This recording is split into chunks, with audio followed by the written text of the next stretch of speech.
देश का दुख बताना चाहता हूं। 5,500 बिजनेस कॉलेजेस हैं आज हमारे देश के अंदर। लगभग 3 करोड़ स्टूडेंट्स मेरे देश में यूनिवर्सिटीज की पढ़ाई कर रहे हैं, लेकिन एक बड़े स्कैंडल में देश फंसा हुआ है।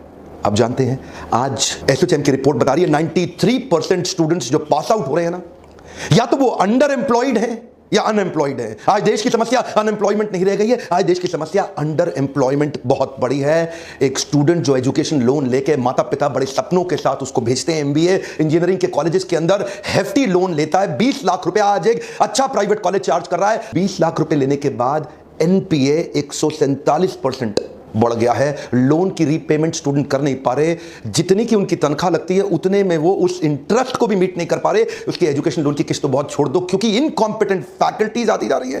देखिए, कॉलेज को आज क्या चाहिए? प्रॉफिटेबिलिटी चाहिए। प्रॉफिटेबिलिटी के लिए सस्ता प्रोफेसर हायर करना चाह रहे हैं। मैं कई सारे कॉलेजेस में गया, मुझे स्टूडेंट आकर के मिलते हैं, मैं हैरान हो गया देख करके। 35-32 हजार रुपए महीना एक लेक्चरर को हमारे देश के अंदर मिल रहा है, और वही अच्छे लेक्चरर को हार्वर्ड के अंदर 16 लाख रुपए महीना मिल रहा है, स्टैनफोर्ड के अंदर 16.5 लाख रुपए महीना, क्योंकि वो अच्छे प्रोफेसर को रिटेन कर पा रहे हैं। और हमारे कॉलेजेस में क्योंकि अच्छा प्रोफेसर, देखिए अच्छा प्रोफेसर आएगा कहां से? 30-32-35 हजार रुपए महीना आप उसको दोगे, जिसको कोई नौकरी नहीं मिलती, वो जाके प्रोफेसर बनता है। प्रॉब्लम क्या है? हमारे देश के अंदर 25, 26, 28, 30 साल तक चाहते हैं कि आप शादी होकर नौकरी करके सेटल हो जाएं। आज अगर आपको प्रोफेसर बनना है, पीएचडी करनी पड़ेगी। 5, 7, 8 एक्स्ट्रा साल लग जाते हैं एक आदमी को पीएचडी करने में। उसकी उम्र 30-32 साल हो जाती है जब तक किसी कॉलेज में जाकर प्रोफेसर लगता है। लेकिन अगर एमबीए खत्म करने के बाद आप अगर टैलेंटेड हैं, टैलेंटेड आदमी प्रोफेसर नहीं बनना चाहता, इकोसिस्टम ही अलाउ नहीं कर रहा मेरे देश का उनको प्रोफेसर बनने के लिए, वो कॉर्पोरेट ज्वाइन कर लेता है। 24-25 साल की उम्र में 40-50-60 हजार रुपए, 70 हजार रुपए तनख्वाह उसकी, अगर वो कॉम्पिटेंट आदमी है, लाख रुपए पहुंच जाता है अगले 5-7 साल में। यहां पे इकोसिस्टम में अच्छे प्रोफेसर ना होने के कारण कॉर्पोरेट कैंपस और कॉलेज कैंपस अलग अलग संसार हो गए। ध्यान दीजिए, स्टूडेंट का लेवल ऑफ एस्पिरेशन और उसका लेवल ऑफ प्रिपरेशन जमीन आसमान का अंतर है। वो प्रिपेयर्ड यहां के लिए है, एस्पिरेशन प्रिपरेशन में इतना अंतर हो गया। उसका कारण क्या है? कॉलेज कैंपस अलग ही संसार है, कॉर्पोरेट कैंपस अलग ही संसार है।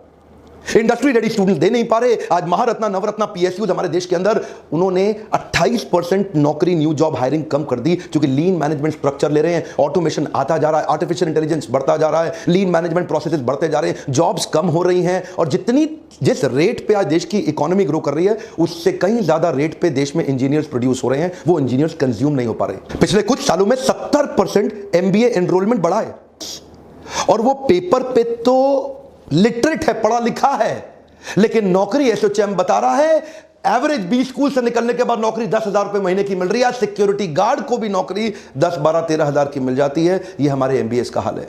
आज हार्वर्ड, स्टैनफोर्ड और वॉटन ये क्लासरूम के लेक्चर नहीं कर रहे, स्टूडेंट्स को continuously project based problem solving case studies के साथ इन्वॉल्व कर रहे हैं। उनको ऐसी सिचुएशन देते हैं जिससे कॉर्पोरेट में जब जाकर के स्टूडेंट ज्वाइन करेगा, वो किसी भी प्रॉब्लम को सॉल्व करने लायक बन जाए। तो हार्वर्ड 80% केस स्टडी पे काम करता है, 10% प्रोजेक्ट पे, और केवल 5% लेक्चर दे रहा है। स्टैनफोर्ड में 40% केस स्टडी है, 25% प्रोजेक्ट है, लेक्चर वहां भी 20% है। वॉटन में 40% केस स्टडी, 25% प्रोजेक्ट, लेक्चर वहां भी 20% है। कॉर्पोरेट चाहता है एक आदमी हायर करूं, 5 आदमी का काम कर ले, और हमारे जो बच्चे प्रोड्यूस हो रहे हैं वो 5 आदमी हायर करो, एक का काम नहीं कर पाता। उसका स्किल डेफिसिट इतना बड़ा है कि on scale of 1 to 10 MBA engineering के बाद उसका स्किल 1.5 भी नहीं है, नॉट इवन 1.5 आउट ऑफ 10।